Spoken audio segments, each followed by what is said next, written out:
Guys, what's up? It's me, Thomas. Tonight we are here back with the kill count. So yeah, it's been a while, but considering James was taking care of his dad, I figured I'd just wait for a bit before I head back to the channel.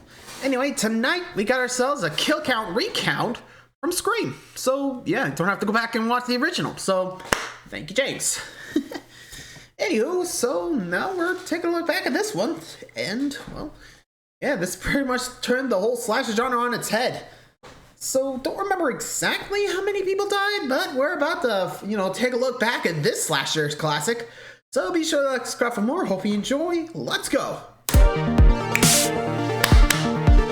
Oh, this been trending too, by the way. Welcome to the Kill Count, where we tally up the victims in all our favorite horror movies. I'm James H&D's, and I am so MFing excited, y'all, because we are once again looking at Scream 1996, which competes with The Thing as my all-time favorite horror movie. I can't say enough about how much Scream has influenced me. I remember running scared from the opening scene as a 7 or 8-year-old, and being proud of myself when I overcame that fear just a couple years later. I don't know why. I watched the first 3 installments religiously during my first horror movie obsession, back when I learned HTML just to code my own website. While I didn't catch Scream 4 when it first came out, it was filmed in my college town of Ann Arbor, Michigan. And of course, I had a freaking cameo in Scream 5, the coolest thing Chelsea and I have ever done, besides get married. This franchise means the world to me, and these kill counts will not be unbiased. But honestly, no review is. I'm just being upfront about how important this series, and especially this first film, is to me. I mean, I wrote about it in a published book. But Scream isn't just important to me, it's important to the horror genre overall. I'd argue it's one of the 5 most influential horror films ever made. It kicked off a second wave of slashers, the subgenre so integral to horror, people often think they're one and the same. Slashers were made huge by Halloween and Friday the 13th, and ruled the genre in the early 80s. But by the mid-1990s, they were a joke of their former selves, and the horror genre had largely disappeared from the zeitgeist. That's not to say there weren't good horror flicks still coming out. There were, but to the general audience, horror films were just stereotypes. They were a punchline. Scream came in and acknowledged that the genre was full of tropes, but not in a jokey way like Jason Lives had done a decade prior. Instead, Scream kept the stakes high and the horror grounded. The characters talked about the same horror movies the audience had seen in real life. It might be hard to understand now when every movie is filled with references, but back then, it was unusual for characters to show this specificity of pop culture knowledge. It wasn't every day you were hearing references to The Howling. What's that werewolf movie with E.T.'s mom in it? The Howling. The Whip-Smart script was written by Kevin Williamson, whose work perfectly captured the spirit of teenagers in the 90s. After Scream, Williamson would create Dawson's Creek and write more horror films that encapsulated the era. Finding a director proved a bit of a challenge though, with George Romero and Sam Raimi both passing on the script. Wes Craven also turned it down at first, but changed his mind after hearing Drew Barrymore was attached. And after a young fan at a convention had told him his movies had gotten too soft.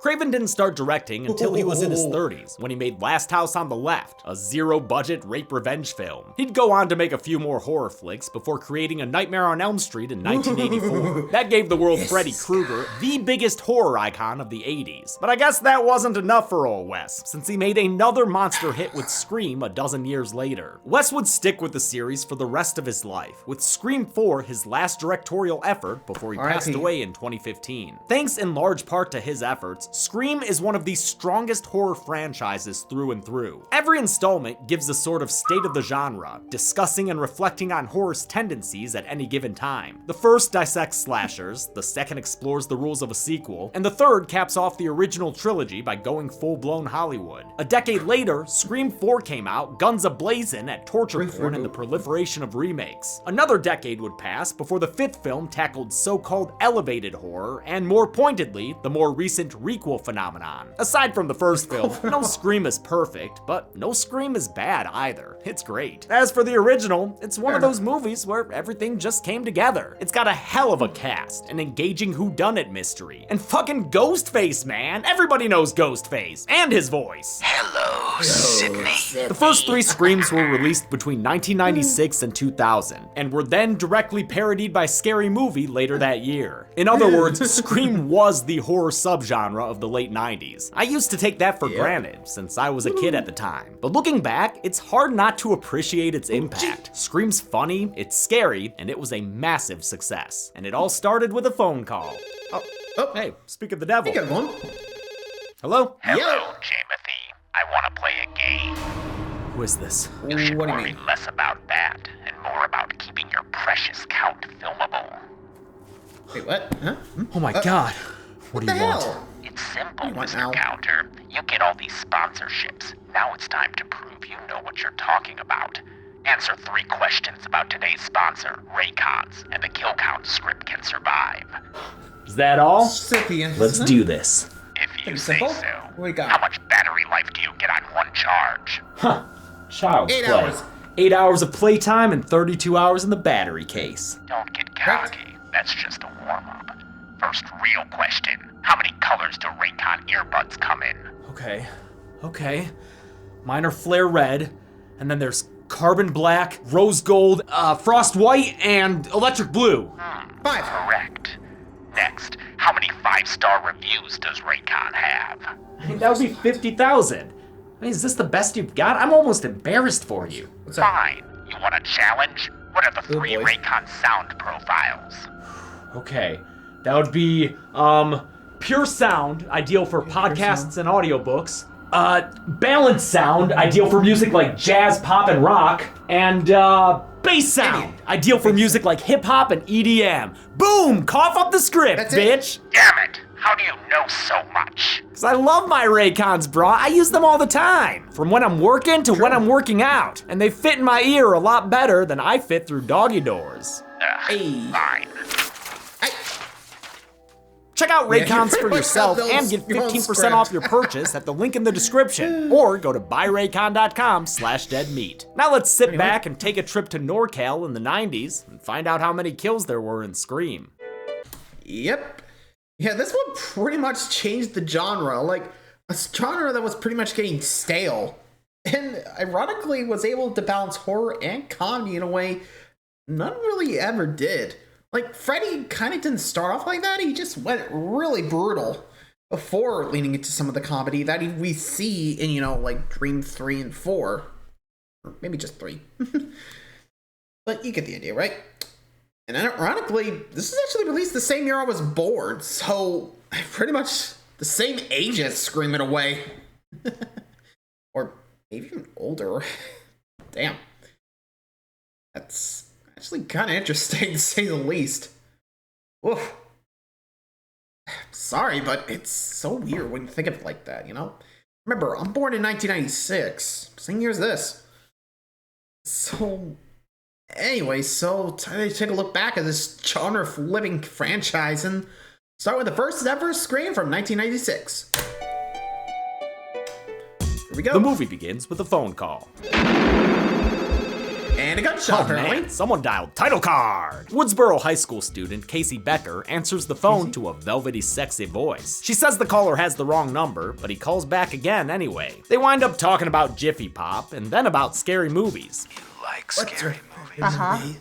What's your favorite favorite scary movie? scary movie? They name drop Halloween and Wes Craven's own baby, A Nightmare on Elm Street. I like that movie. It was scary. Wow, well, the first one was, but the rest sucked. Oh, come on, Wes. Even New Come on, Nightmare? not all of I them. did not write that line. Oh, fair enough. I mean, you Okay, can't ouch. knock New Nightmare. It was Craven's testing ground for meta horror, released 2 years prior to Scream. It featured the actors and Craven playing real versions of themselves, while an evil entity takes on Freddy Krueger's appearance Everybody, and tries to infiltrate skin the the real cats. world. Wes Craven's Every New time. Nightmare is a great movie, but it didn't resonate with audiences the way Scream did. I think the difference is the comedy in womp. Kevin Williamson's script. New Nightmare is way drier and takes itself more seriously. Of course, despite its humor, Yeah. Scream keeps Ouch. scares as its priority. Why do you want to know my name? I want to know who I'm looking at.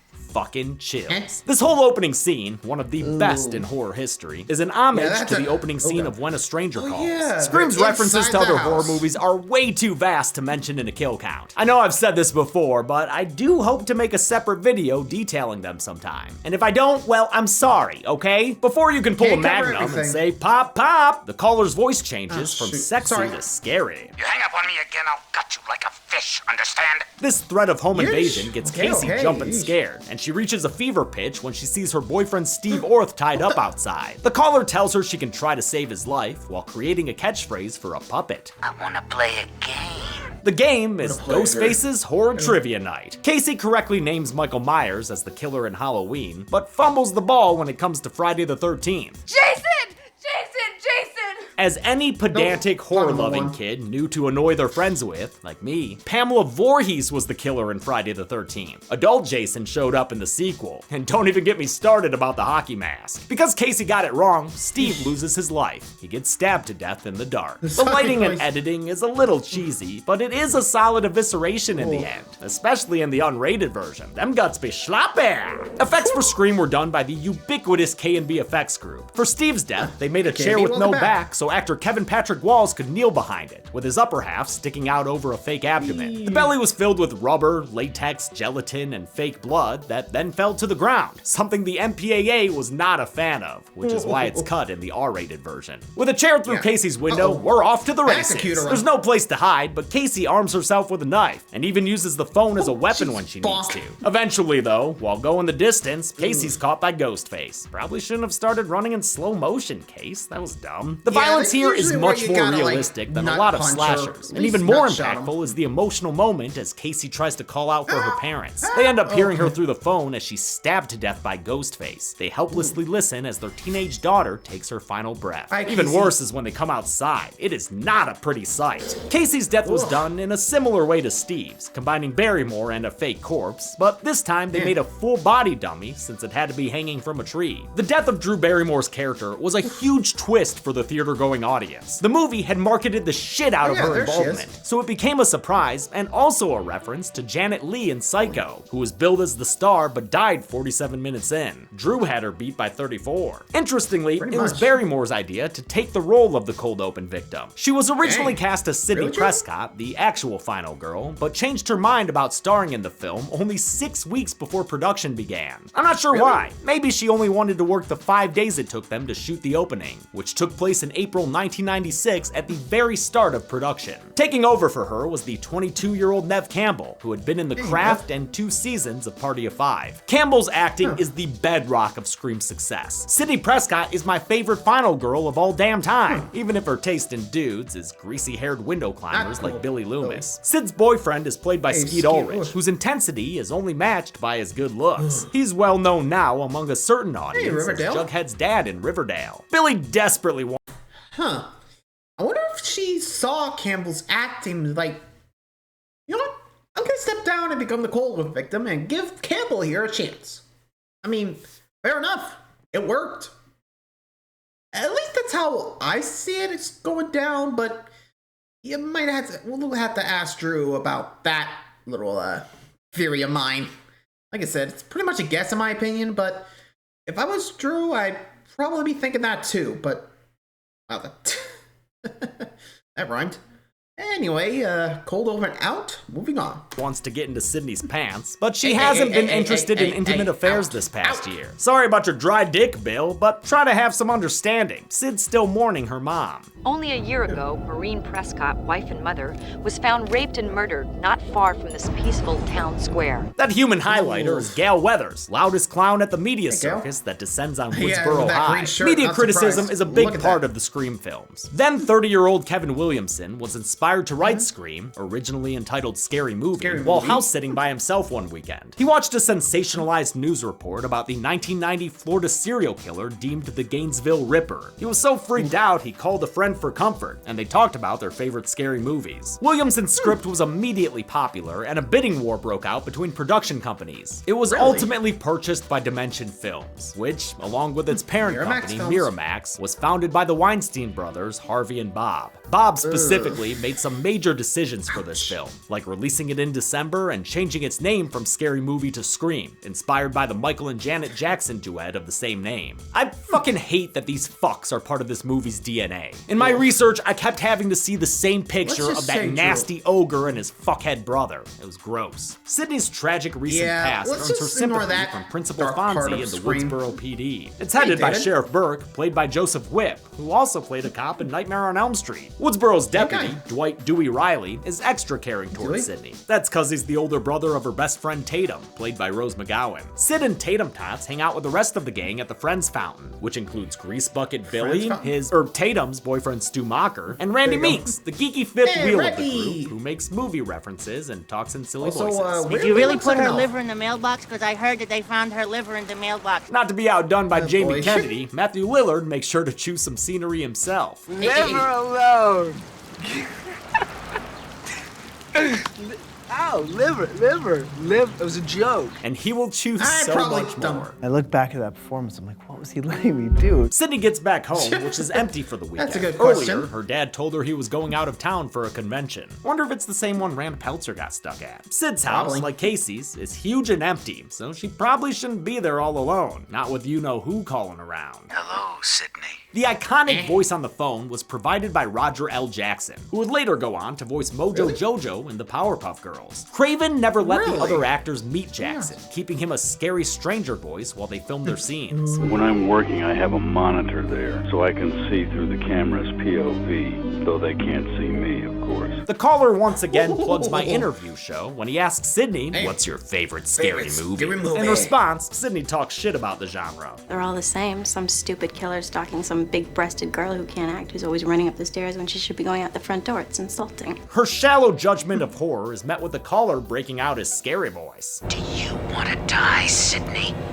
Your mother sure didn't. Ghostface appears from inside her house and attacks Nev Campbell's stunt double. They talk joke, but she fends him off with a kick that sends him flying. With the front door locked, she's forced to be a stereotype, but keeps the ghost-faced killer out of her bedroom long enough for her, 14 4K internet to connect her to the police. A Billy boy suddenly pops in through the window, hugs Sid, and drops his cellular telephone. Why, I hear only witches have those devices. Witch!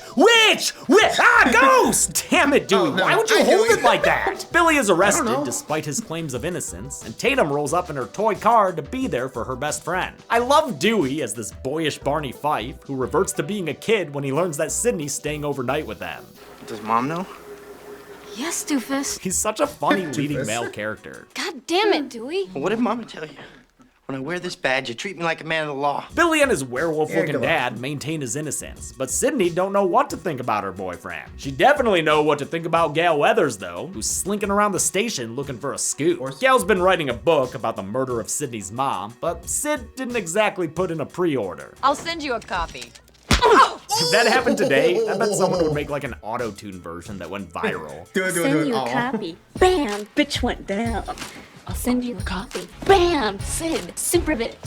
Super bitch. Bam! Bitch went down. Sydney hates... Yeah, but let's be real. Not cool, Gail. Not cool. You deserve that. Dude, come on. But hey, it's fun just watching just a pow! Right in the kisser. I know, bad, but you gotta love it. You gotta love it. Moving along. It's Gail because her book is trying to exonerate Cotton Weary, the man arrested for murdering Sydney's mother a year ago. Gail thinks Cotton is innocent, and if these latest killings are connected, maybe she could prove it. If I'm right about this, I could save a man's life.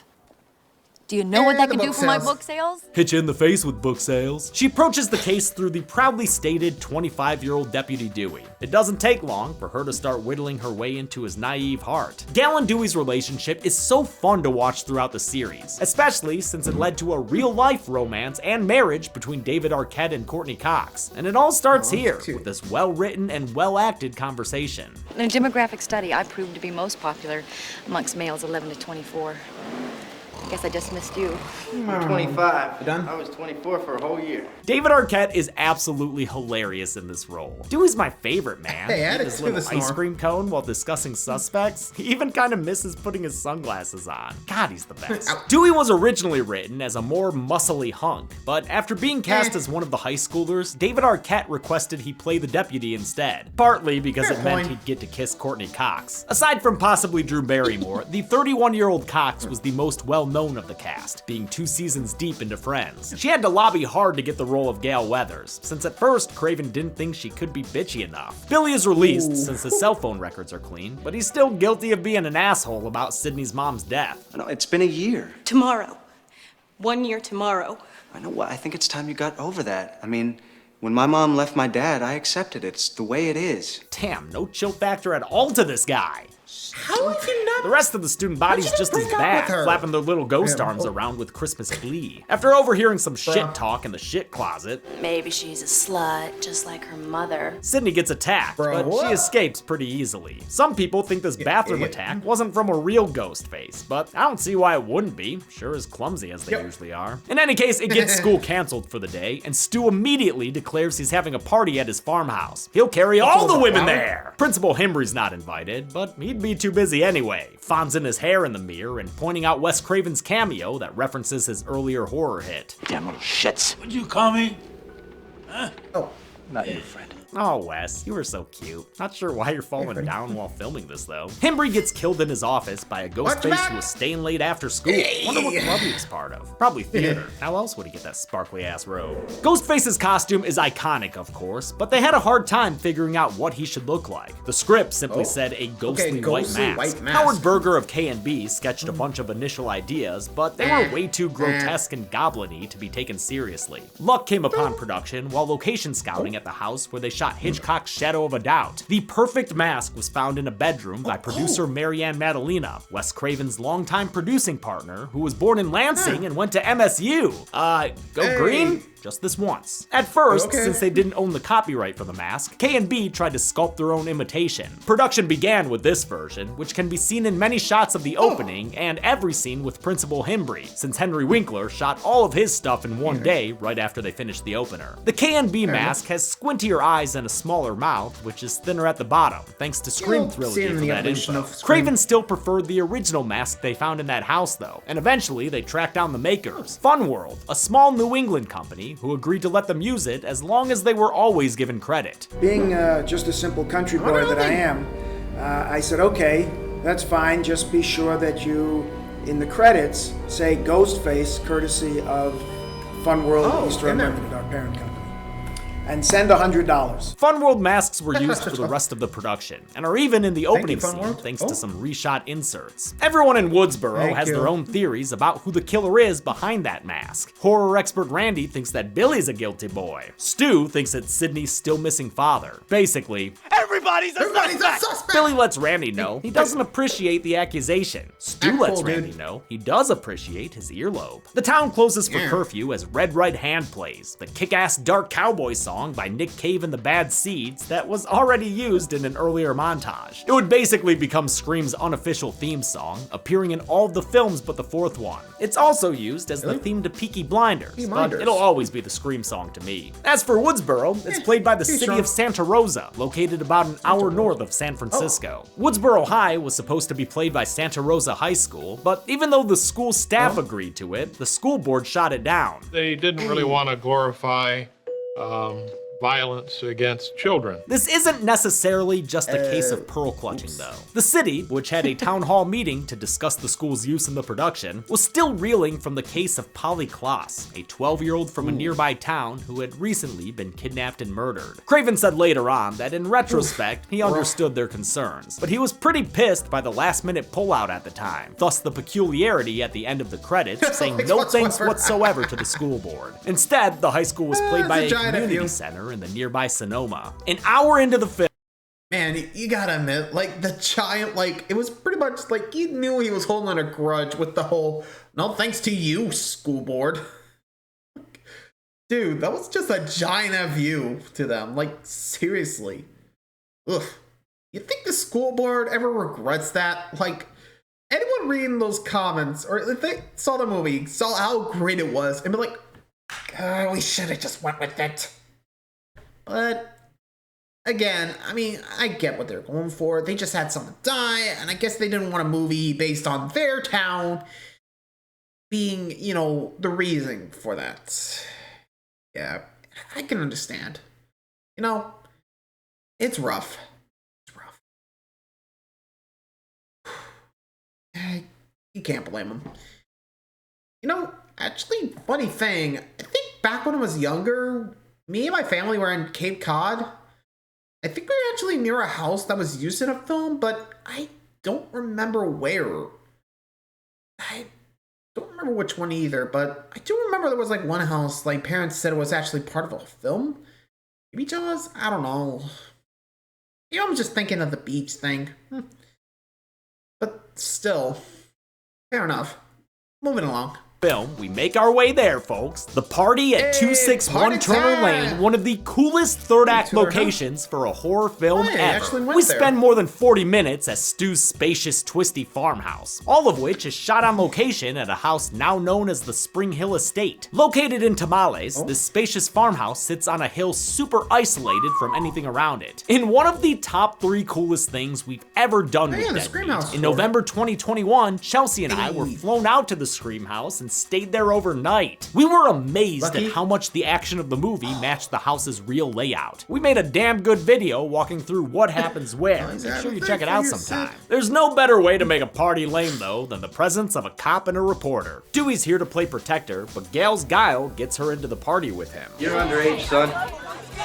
I'm kidding. Have a good time. What's the driving? There, she plants a camera pointed at a bunch of drunk teenagers. Gail, you were just asking for legal troubles. Later, she learns her teen feed has a 30-second delay, like she were living in the post-Nipplegate world. Speaking of nips, Tatum heads to the garage to re-up her boyfriend on brewskis. While she's in there, a ghost face appears, ready to do his best David Byrne. Oh, you wanna play Psycho Killer?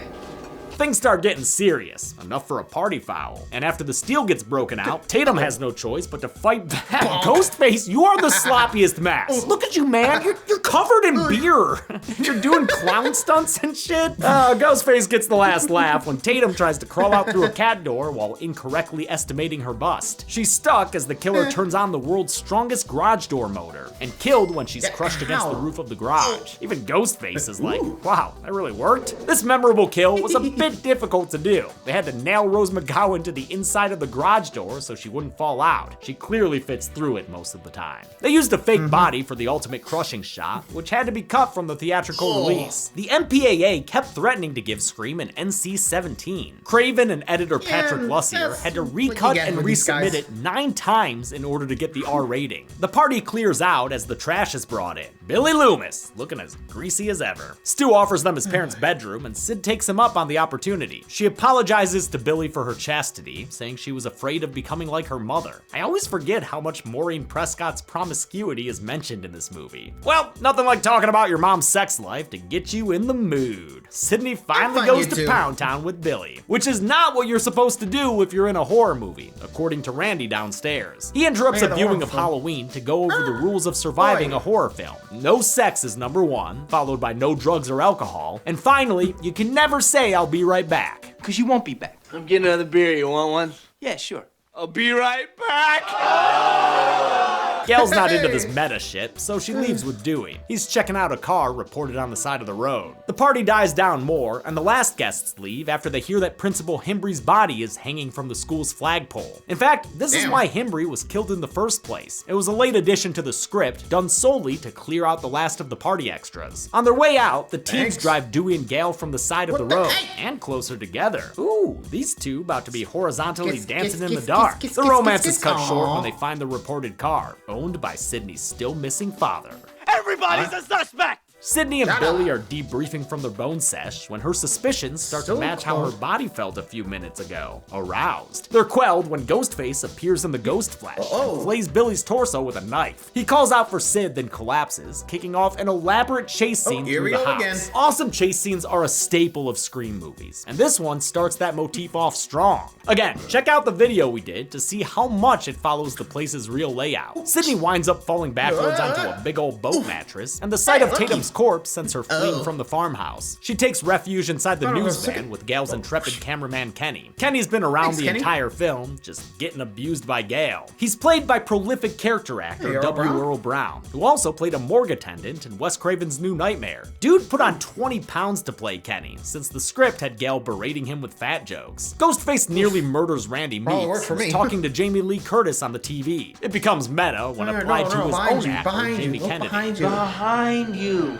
behind you, Jamie. Jamie, turn around. This is one of the only shots where Ghostface isn't played by a stunt performer. Another is a shot in the opening scene. Director Craven wears the masks when Casey hits him with the phone, dick! Otherwise, Ghostface was primarily played by 3 stunt performers. Dane Farwell seems to have done most of the work in chase scenes, and had the idea of wiping off the bloody blade after stabs to avoid continuity errors. Lee Waddell played Ghostface at the start of production, so he did the opening scene and the attack on Principal Himbry. Finally, stunt coordinator Tony Cesari played Ghostface for the next kill that's about to happen. Cesari was previously on the kill count, doing that amazing fire stunt in the original Nightmare. God, that thing rules. Sid and Kenny watch as Ghostface lingers over Randy, but due to the delay, Ghostface is already at the van and murders Kenny with a throat slit. Brown's look of shock was so convincing, the MPAA demanded it be cut from the theatrical version. Sydney leaves the deadwood behind her and pieces out through the van's escape tunnel, which is not scaled for Ghostface size. Dewey and Gail get back, and while Dewey investigates the now empty house, Gail finds evidence of ne'er-do-welling. Randy pops up and she hits him with the phone, dick! Then finds out Kenny's body is on the roof of the van. Stuck up there something good, too. She has to Tokyo drift it off. That and a flailing Sydney in the road causes Gail to crash the van against a tree. Did I do that? Sydney gets back to the house to see Dewdrop stumble out with a knife in his back. Ghostface retrieves his weapon and continues the chase into another vehicle. God damn, dude, you two have been going at it for so long. It's like, will they, won't they already, right? All this running around was taxing as hell. The whole last act, everything at Stu's house, was a single scene in the script that took 21 nights to shoot at the end of production. When we finished it, we had t-shirts made, I survived scene 118. Sydney can't trust anyone anymore, what with Randy and Stu both accusing the other of being the killer. Everybody's a suspect! She curses them both as she locks them outside. Billy stumbles out of the bedroom upstairs and all the way down the stairs. Good job, bro. He takes the gun from Sydney and lets Randy back inside so he can show off his best psycho impression.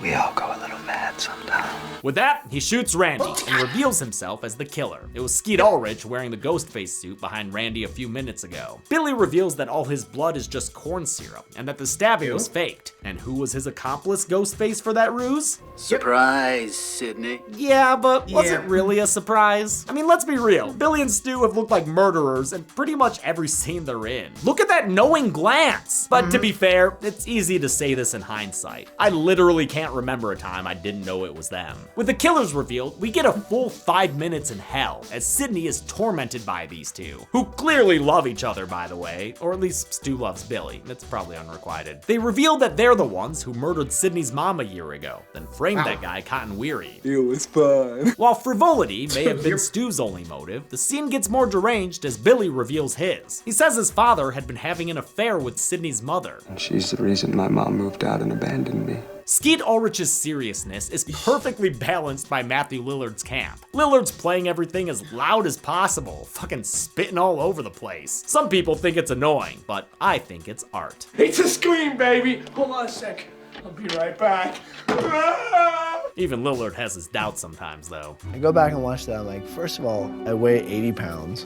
Second of all, I spit my way through the whole thing. He comes back with Sydney's father, who they're gonna frame for these murders. But first, they've gotta seem like they're survivors, so they play a round of stomach stabs. It's really the best way to build a friendship. Wow, Billy really wants to be Stu's friend, huh? All that bro love is making Stu lightheaded. I'm feeling woozy here! Gail shows up with a gun, having made her way back to the house from the accident. But the safety's on, so Billy simply kicks her against a pillar, knocking her down for a little do-nap. Before he shoots her dead, they realize Sydney's gotten away. She calls with the voice changer to taunt them, and it angers Billy so much, he forgets how to hang up properly. Right here. Fucking hit me with the phone, dick! K&B Effects used over 50 gallons of fake blood for Scream, a lot of which was used in this finale. It's actually what led to that line. These little improv moments came out of because he hit me with the phone. It slipped dick. out of his hands because it was bloody. Whether written or improvised, this scene is full of Lillard lines that I honestly quote to fucking death. My mom and dad are gonna be so mad.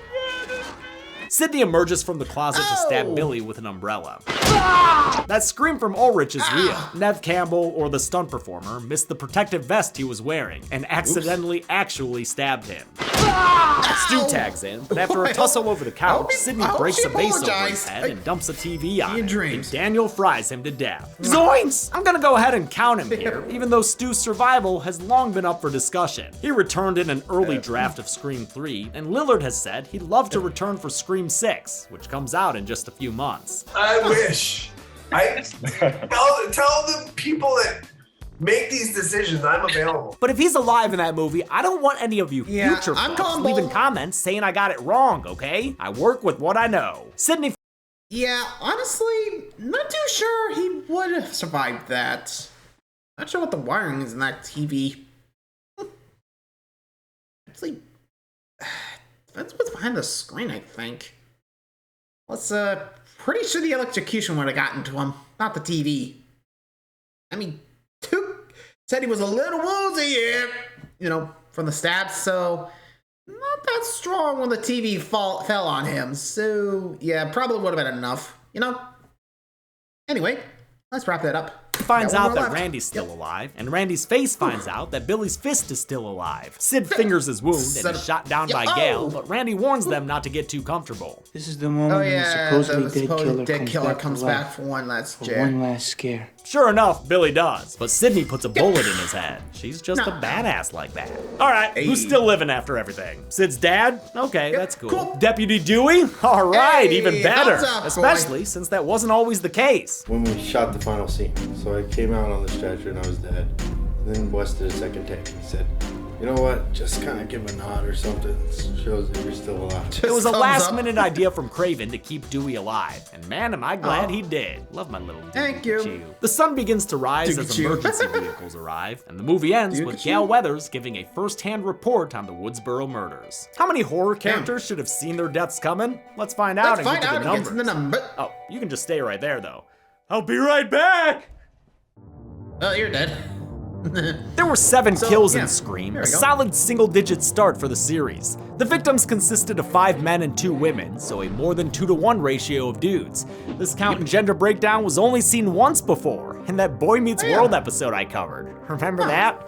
Good times. Then there was the runtime of 111 minutes, that left us with a kill on average every 15.86 minutes. I'll give the Golden Chainsaw for coolest kill to Casey Becker. Lots of great kills in this movie. Pretty much a shocking gotta moment. Give top honors to the one that scarred me as a child. The machete for lamest kill will go to Principal Himbry. It's not very good. Doesn't even make me want to say ayy.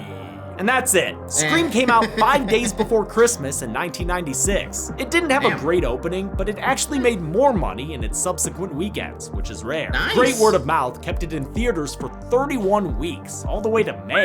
It grossed more than $100 million and ensured a speedy sequel the next year. I'll look at that next week, but until then, I'm James A. Janice. This has been The Kill Count. Hey everybody, thanks a lot for watching this.